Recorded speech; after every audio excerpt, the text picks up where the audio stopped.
ஸ்ரீரங்கம் 365.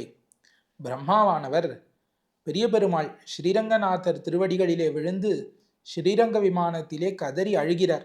என்னை விட்டு நீ செல்லக்கூடாது, இந்த இக்ஷ்வாகுவானவன் உன்னை பெற வேண்டும்னு தவம் பண்ணுகிறான், நீ இதை ஒப்புக்கொள்ளக்கூடாதுன்னு மனதிலே நினைத்து கொண்டு கதறுகிறார். அப்பொழுது பெரிய பெருமாள் திருவாய் மலர்ந்தருளுகிறார். ஓ பிரம்மாவே, உன்னாலே நான் தினமும் 3 வேளை திருவாராதனம் பண்ணப்படுகிறேன். இன்று ஒரு நாள் நான் பூலோகத்திற்கு செல்ல வேண்டும்னு ஆசைப்படுகிறேன்னு சொல்கிறார். இது ஒரு விஷயத்தை நாம் ஞாபகம் வைத்துக் கொள்ள வேண்டும். இந்த பூலோகத்திலே கிருதயுகம், திரேதாயுகம், துவாபர யுகம், கலியுகம்னு இது 4ம் சேர்ந்த சதுர்யுகம். இந்த மாதிரி 1000 சதுர்யுகங்கள் பிரம்மாவுக்கு ஒரு பகல். இதை மனதிலே வைத்து கொண்டு மேலே பார்க்கவும்.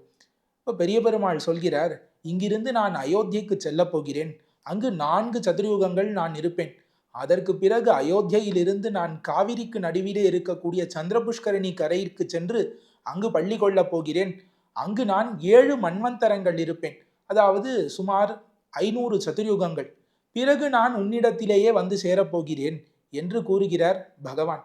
அப்பொழுது பிரம்மாவுக்கு மனசிலே ஒன்று தோணித்து, அதாவது நாம் தேவதை, நமக்கு எல்லா செல்வங்களும் இவ்விடத்திலே இருக்கிறது, திருவாராதனங்கள்லாம் ரொம்ப சிறப்பாக பண்ண முடியும். பூலோகத்திற்கு ஸ்ரீரங்கநாதர் எழுந்தருளினார் என்றால் இந்த மனிதர்கள் அவர்களுக்கு இருக்கக்கூடிய தெம்பை வைத்துக்கொண்டு எப்படி திருவாராதனம் பண்ணுவார்கள்? நான் பண்ணுவதும் அவர்கள் பண்ணுவதும் ஒன்றாக இருக்குமா என்று ஒரு பயம் இருந்தது பிரம்மாவுக்கு.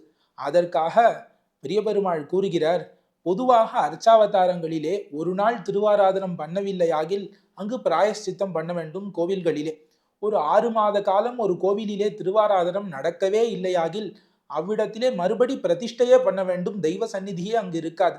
இந்த மாதிரி எந்த ஒரு தோஷமும் இந்த ஸ்ரீரங்க விமானத்திற்கு கிடையாது. ஏன் தெரியுமா? பிரம்மாவே, உன்னுடைய பகல் பொழுது, அதாவது 1000 சதுர்யுகங்கள் கொண்ட பிரம்மாவின் ஒரு பகல், அந்த பகல் பொழுதின் கணக்குப்படி எனக்கு 3 வேளையும் திருவாராதனம் நடந்துவிடும். ஆகையாலே மனிதர்கள் எனக்கு திருவாராதனம் பண்ணட்டும், பண்ணாம விடட்டும், அதை பத்தி கவலை இல்லை. அவர்களிடமிருந்து ஒன்று பெற்றுக்கொள்வதற்காக நான் பூலோகம் செல்லவில்லை. வேற எதற்கு செல்கிறேன் தெரியுமா? சுபமேவ மனுஷ்யானாம் ஸ்ரீரங்கே விததாம்யகம். அவர்களுக்கு நன்மை செய்வதற்காக போகிறேன், அவர்களுக்கு மோட்சத்தை கொடுப்பதற்காக போகிறேனே ஒழிய அவர்களிடமிருந்து திருவாராதனம் பெற்றுக்கொள்வதற்கு நான் செல்லவில்லை. ஆகையாலே நீ கவலைப்படாதே. நான் பூலோகத்திற்கு சென்று சில காலம், அதாவது பிரம்மாவின் கணக்குப்படி அவனுக்கு ஒரு நாளிலே ஒரு 6 மணி நேரம் சுமார், நான் பூலோகத்திற்கு சென்று மறுபடி இரவு பொழுதிலேயே உன்னிடத்திலேயே வந்து சேர்கிறேன் என்று பெரிய பெருமாள் கூறுகிறார். மேலே என்ன நடந்தது பார்ப்போம்.